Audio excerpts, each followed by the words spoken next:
In July of 2023, I was fortunate to have the opportunity to visit the historical site of the Acropolis in Athens, Greece, with my partner Michael and my brother Marshall and sister-in-law Mary. We bought tickets for the self-guided tour, which were about 22 euros each. We entered the park about 4 in the afternoon and stayed until it closed at 8 p.m. When I was younger, I thought I was cursed with some unfortunate tendency to always visit museums, landmarks, and historical sites at the unluckiest opportunity, when the structures were covered in scaffolding and unsightly signs of construction, restoration, or expansion. Now that I'm older, I realize that I am fortunate enough to live in a time and era when the historical significance of these places is being treasured, valued, and preserved. The scaffolding is not an eyesore to be resented. It represents the love and dedication being poured into what's left of our ancient history and preserving it as best as humanly possible to be enjoyed for generations to come. When we visited the Acropolis, it was no surprise to me to find the Parthenon covered in the typical scaffolding that seems to follow me around everywhere I go. The four of us had spent the hotter parts of that afternoon in the nearby Acropolis Museum and learned all about the pieces and shards of antiquity that had been rescued from the site and put on display in the safe and climate-controlled building built to resemble the general layout of the Parthenon itself. We had been briefly educated on the fact that restoration work had been attempted on the site of the Acropolis several times over the millennia, and today a fairly new project was underway yet again. What did surprise me was to learn that this project is actually a sore spot, a bone of contention among Greek historians and archaeologists, and to some people it's a hot-button issue of debate. I don't feel that as an American and a non-Greek, I have any right to hold an opinion about what is going on at the site of the Acropolis myself, but I am interested in what is going on and why there is any controversy and dissent about this issue. I want to understand better and educate myself, and I wanted to share what I've learned in this video. I had intended to start this video with a brief history on the Acropolis just in case anyone had stumbled into this video and needed a quick refresher course. I know that as for myself, I wasn't entirely familiar with the historical significance of this site even when I was there visiting it in person. I do remember seeing the beautiful sunshiny photograph of the Parthenon in my 10th grade history book and having to memorize 3 or 4 sentences pertinent to its history. But other than that, it's shameful to admit I truly did not know or understand just quite how historically significant this site is until I came back home from our vacation and wanted to read up more on what makes this site so important. I'm going to retell the history of the Acropolis as I've been able to learn about it, and I apologize now for any names or words that I mispronounce or any information that I may state incorrectly. I've tried my best to learn as much as I can, but wow, this monument and site has quite an extensive and varied, lengthy history. My sources for the information are all linked in the description bar down below. The Acropolis of Athens is an ancient citadel located on a flat-topped, rocky outcrop above the city of Athens, Greece, rising 150 meters, which is almost 500 feet above sea level, with a surface area of about 7.4 acres. The Acropolis contains the remains of several ancient buildings of great architectural and historical significance, the most famous of which is the Parthenon. The word Acropolis comes from the Greek words for the highest point and city. The term Acropolis is generic, and there are many other Acropolises in Greece.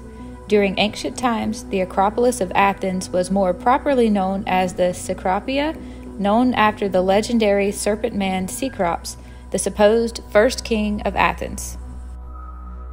The Acropolis is a kilp consisting of 2 lithostratigraphic units, the Athens schist and the overlying Acropolis limestone. The Athens schist is a soft reddish rock dating from the late Cretaceous period, which ended 66 million years ago. The original sediments were deposited in a river delta approximately 72 million years ago. The Acropolis limestone dates from the late Jurassic period, predating the underlying Athens schists by about 30 million years. The Acropolis limestone was thrust over the Athens schist by compressional tectonic forces, forming a nape or an overthrust sheet.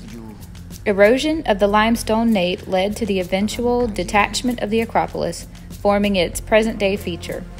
Where the schist and limestone meet, there are many springs and caves. The marble used for the buildings of the Acropolis was sourced from the quarries of Mount Pentelicus, a mountain to the northeast of the city. While there is evidence that this hill was inhabited as early as the 4th millennium BCE, it was in the 5th century BCE that construction of the buildings that are the most historically significant was begun, including the Parthenon, the PROPYLAEA, the ERECHTHEION, and the Temple of Athena Nike. There is little doubt that a Mycenaean palace stood on this hill during the late Bronze Age. Nothing of this palace remains except perhaps a single limestone column base and pieces of several sandstone steps. Soon after that palace was constructed, a massive circuit wall was built, 760 meters long and up to 10 meters high, ranging from 3.5 to 6 meters thick. From 1300 to 1200 BCE and on, this wall served as the main defense for the Acropolis until the 5th century.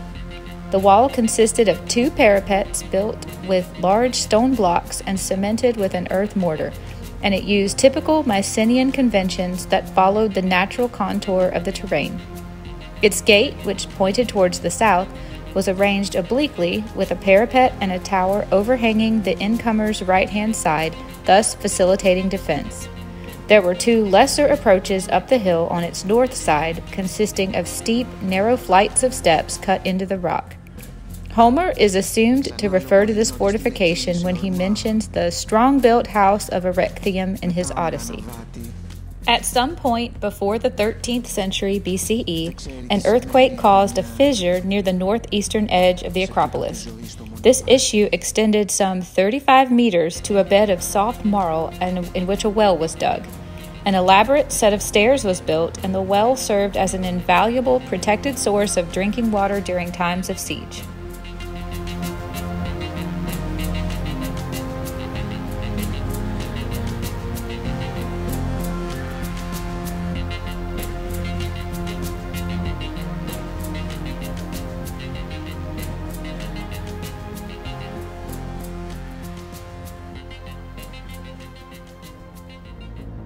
Not much is known about the architectural appearance of the Acropolis until the Archaic era, which began in 6500 BCE. During the 7th and 6th centuries BCE, several attempts were made at seizing political power and controlling the site by governmental elites. A politician named Sistratus built an entry gate known as the PROPYLAEA. A temple to Athena, the deity of the city of Athens, was erected between 570 and 553 BCE. This building was made from Doric limestone, and many relics survive to this day. This temple is referred to as the original Parthenon or the primitive Parthenon. Whether the temple to Athena replaced an older temple or possibly just a sacred precinct or altar is not known. Between 529 and 520 BCE, yet another temple was built by Pisistratus, the Old Temple of Athena, which is often referred to as the Ancient Temple. This temple was built on Dorpfeld foundations between an ancient Erechtheion temple and the Parthenon. This temple was destroyed as part of the Achaemenid destruction of Athens during the Second Persian invasion of Greece from 480 to 479 BCE. However, the temple was reconstructed around 454 BCE. The temple may have been burned down in 406 to 405 BCE, as a Greek philosopher known as Xenophon mentions that the old temple of Athena was set on fire. Pausanias, writing in the 2nd century AD, does not make any mention of this temple. Around 500 BCE, the temple of Hecatompedon was dismantled to make place for a new and grander building, the older Parthenon. Athenians decided to stop construction of the Olympian temple, which was associated with the tyrant Pisistratus and his sons. Instead, using Piraeus limestone destined for the Olympian temple, the older Parthenon was constructed. To accommodate for this new temple, the south part of the summit was cleared and made level by adding some 8,000 2-ton blocks of limestone. A foundation 36 feet deep at some points was created, and the rest was filled in with soil and kept in place with a retaining wall. However, after the victorious Battle of Marathon in 490 BCE, the plan was revised and marble was used instead. The limestone phase of the building is referred to as the pre-Parthenon I, and the marble phase is known as the pre-Parthenon II. In 485 BCE, construction stalled to save resources as Xerxes became the king of Persia and war seemed imminent. The older Parthenon was still under construction when the Persians invaded and sacked the city in 480 BCE. The building was burned down and looted, along with the ancient temple and practically everything else on the rock. After the Persian crisis had subsided, the Athenians incorporated many architectural parts of the unfinished temple, such as unfitted column drums, triglyphs, and metopes, into the newly built northern curtain of the Acropolis.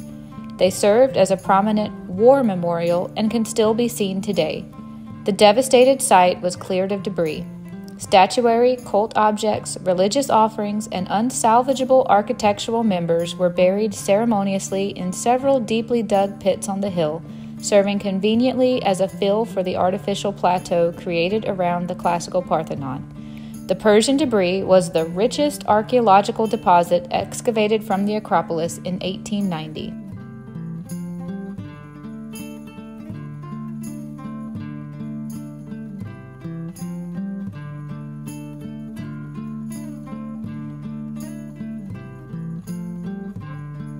Reconstruction of the southern and northern walls of the Acropolis was begun after 468 BCE. Most of the major temples, including the Parthenon, were rebuilt by the order of Pericles during the so-called Golden Age of Athens, which was from 460 to 430 BCE. Phidias, an Athenian sculptor, and Ictinus and Callicrates, two famous architects, were responsible for the reconstruction. During 437 BCE, construction was begun on the PROPYLAEA, a monumental gate at the western end of the Acropolis with Doric columns of Pentelic marble. This was built partly upon the old PROPYLAEA of Pisistratos. The colonnades were almost finished during the 432 BCE and had two wings, the northern one of which was decorated with paintings by Polygnotus. About the same time, south of the PROPYLAEA, building started on the small Ionic temple of Athena Nike in Pentelic marble with tetrastyle porches, presorting the essentials of Greek temple design. After an interruption caused by the Peloponnesian War, the temple was finished during the time of Nicias and his peace, from 421 to 409 BCE. Little is known about the original plan of the interior, which was destroyed by fire during the 1st century BCE and has been rebuilt several times. The elegant temple of Erechtheion was constructed of Pentelic marble between 421 and 406 BCE. A complex plan was created which took into account the extremely uneven ground and the need to circumvent several shrines in the area. The entrance faces east and is lined with 6 Ionic columns. The temple has 2 porches, one on the northwest corner borne by Ionic columns, the other to the southwest, supported by huge female figures known as caryatids. The eastern part of the temple was dedicated to Athena Polias, while the western part served as the cult of the archaic king Poseidon Erechtheus and housed the altars of Hephaestus and Votes, the brother of Erechtheion. During the same time period, a combination of sacred precincts, including the temples of Athena Polias, Poseidon, Erechtheion, Cecrops, Horus, Pandrosos, and Aglaros, was begun. Between the temple of Athena Nike and the Parthenon, there was the sanctuary of Artemis Broronia, the goddess represented as a bear. A wooden statue of the goddess and a statue of Artemis made by Praxiteles during the 4th century BCE were both in the sanctuary. Behind the PROPYLAEA, Phidias's giant bronze statue of Athena Promachos, built between 450 and 448 BCE, dominated. The base was nearly 5 feet high, while the total height of the statue was over 30 feet. The goddess held a lance, the gilt tip of which could be seen as a reflection by crews on ships rounding Cape Sunion, and a giant shield on the left side decorated by Mys with images of the fight between the centaurs and the Lapiths. This and other monuments have left almost nothing visible to the present day. During the Hellenistic and Roman periods, which was 323 to 30 BCE and 625 BCE to AD 476, many of the existing buildings in the area of the Acropolis were repaired to remedy damage from age and occasional war. Monuments to foreign kings were erected, notably those of the Attalid kings and Eumenes II in front of the Propylaea. These were rededicated during the early Roman Empire to Augustus or Claudius and Agrippa. During the Julio-Claudian period, 27 BCE to AD 68, the Temple of Roma and Augustus, a small round edifice about 70 feet from the Parthenon, was held to be the last significant ancient construction on the summit of the rock. Around the same time, in a cave on the north slope, a sanctuary was founded, dedicated to Apollo. During 161 AD, on the southern slope, the Roman Herodes Atticus built his grand amphitheater. It was later destroyed by the invading Herulians a century later, but was reconstructed during the 1950s.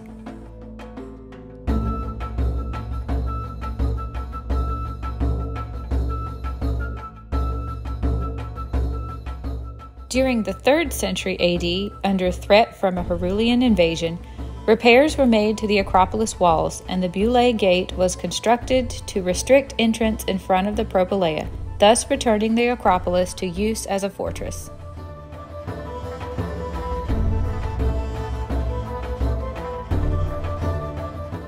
During the Byzantine period, from 330 to 1453 AD, the Parthenon was used as a church dedicated to the Virgin Mary.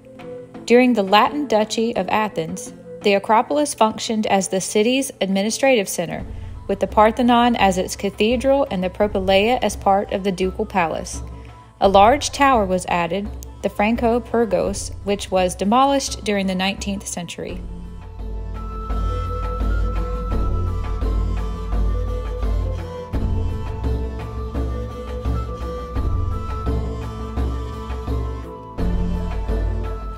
After the Ottoman conquest of Greece in the 15th century, the Parthenon was used as a garrison headquarters of the Turkish army, and the Erechtheion was turned into the governor's private harem.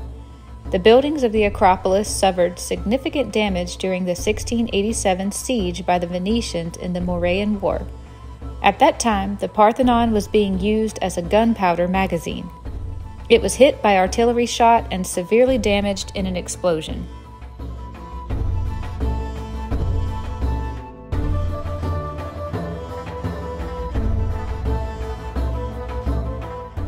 Subsequently, the Acropolis was a site of bustling human activity with many Byzantine, Frankish, and Ottoman structures.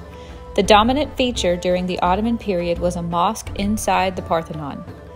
The Acropolis was besieged 3 times during the Greek War of Independence in the 1820s. 2 sieges were from the Greeks in 1821 to 1822, and once was from the Ottomans in 1826 to 1827. A new bulwark was named after Odysseus and Droughsos was built by the Greeks between 1822 and 1825 to protect the recently rediscovered Clepsydra spring, which had become the sole freshwater supply of the fortress.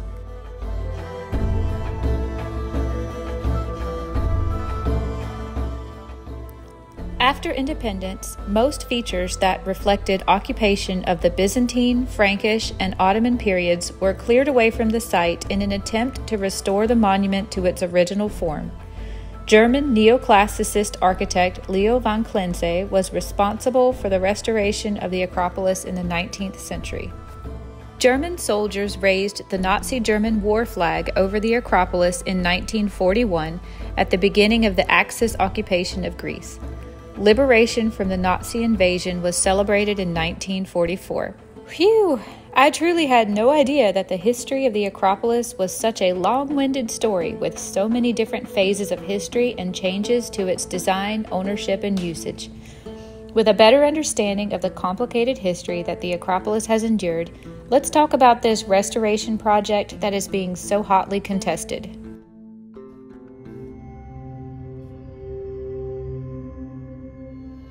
The Acropolis restoration project was begun in 1975 to reverse the decay of the centuries of attrition, pollution, and destruction, as well as the many misguided attempts at restorations in the past. In addition, the limestone that the Acropolis is built upon is unstable because of the erosion and tectonic shifts that this region is prone to endure. This instability can cause rock slides that further damage the historic site. The restoration project included the collection and identification of all stone fragments, even small ones, from the Acropolis and its slopes, and the attempt is being made to restore as much as possible using reassembled original material or new marble from Mount Pentelicus sparingly. All restoration was made using titanium dowels and is designed to be completely reversible in case future experts decide to change things. A combination of cutting-edge modern technology and extensive research and reinvention of ancient techniques are being used. Additionally, various measures have been implemented to protect the site from erosion and natural processes, including retaining walls, drainage systems, and rock bolts. The Parthenon colonnades, largely destroyed by the Venetian bombardment in the 17th century, were restored, with many of the previously wrongly assembled columns now properly placed. The roof and floor of the PROPYLAEA were partly restored, with sections of the roof made of new marble and decorated with blue and gold inserts, as in the original. Restoration of the Temple of Athena Nike was completed in 2010. A total of 2,675 tons of architectural members were restored, with 686 stones reassembled from fragments of the originals, 905 patched with new marble, and 186 parts made entirely of new marble. A total of 530 cubic meters of Pentelic marble was used.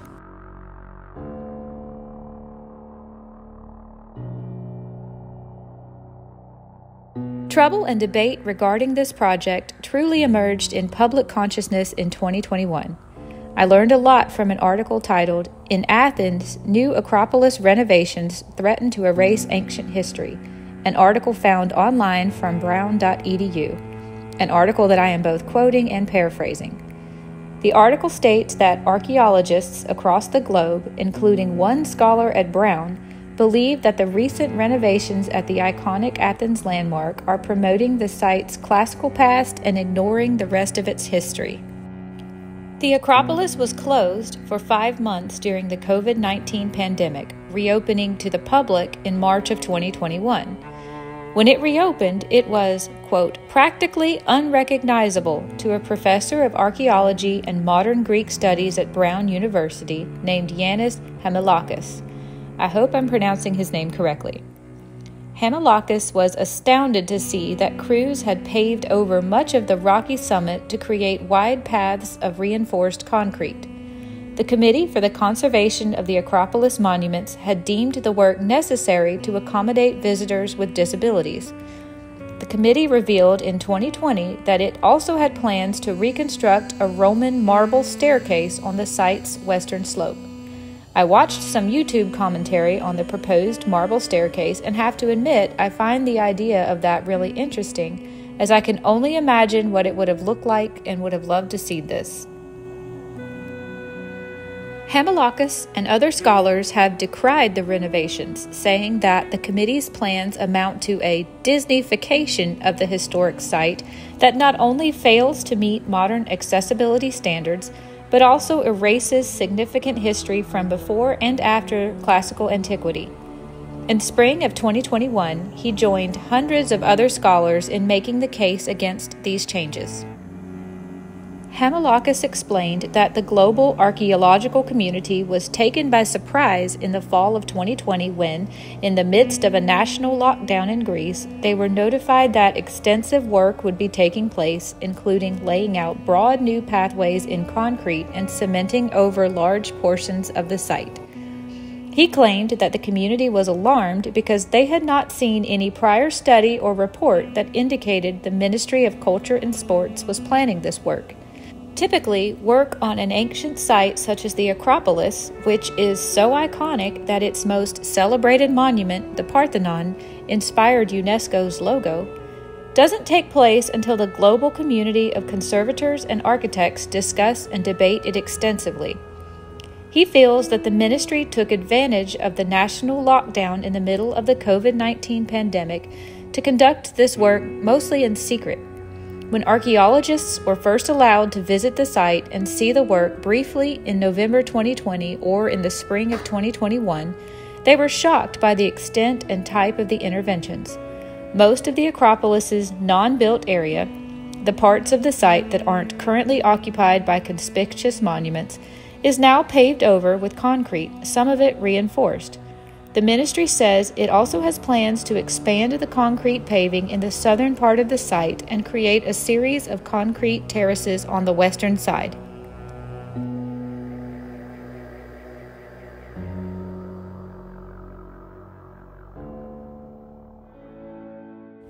Haemimachus has several contentions with these plans. Firstly, according to him, the ministry justified this work on the basis of providing access to those with physical limitations. That was a bit surprising to hear because it hadn't commissioned a detailed study by a group of scholars who specialize in planning for restoration work that includes accessibility. He claims that this is made clear by the steepness of some of the concrete slopes. People in wheelchairs cannot move autonomously on such steep paths.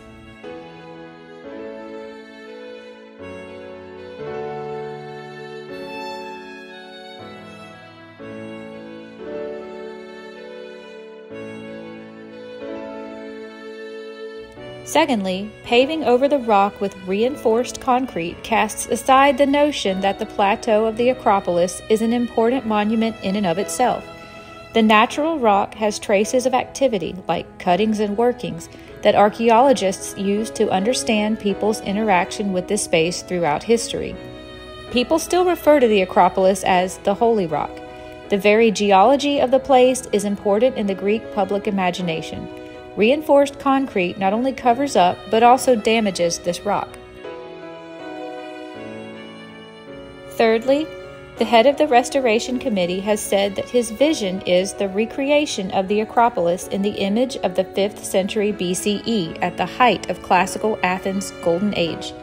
The problem is that this is not the only historical period in which this site was culturally and historically significant. This is a multi-temporal monument.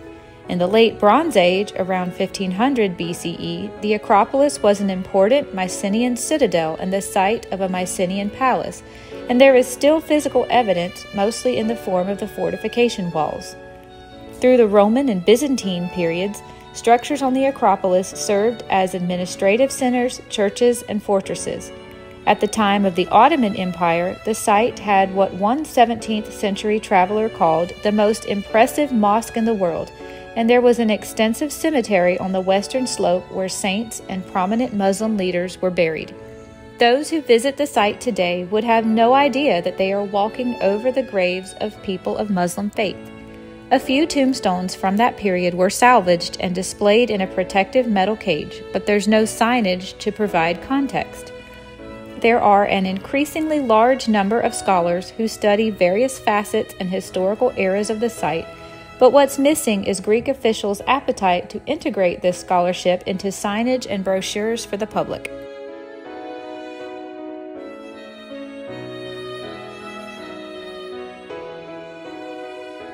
Haemimachus was asked what the likelihood that officials will reverse course and embrace the site's full history in future preservation work, and how concerned citizens across the globe can help to make that happen. His response is that he believes it would be enormously helpful for UNESCO to publicly express its concern. UNESCO is an authority that cannot be ignored easily, but historically UNESCO has been careful in issuing public statements. It takes a lot of time to thoroughly evaluate a problem before making a judgment. There is now an online petition that people can sign, which I have linked below in the description box. Momentum is building on movements to decolonize the Acropolis and Greece as a whole, which is helping to put pressure on the ministry. There have recently been discussions on this problematic restoration work in high-profile media outlets globally and in artist and activist communities. There is a photo blog called The Other Acropolis, which is bringing more of the site's non-classical history to the fore.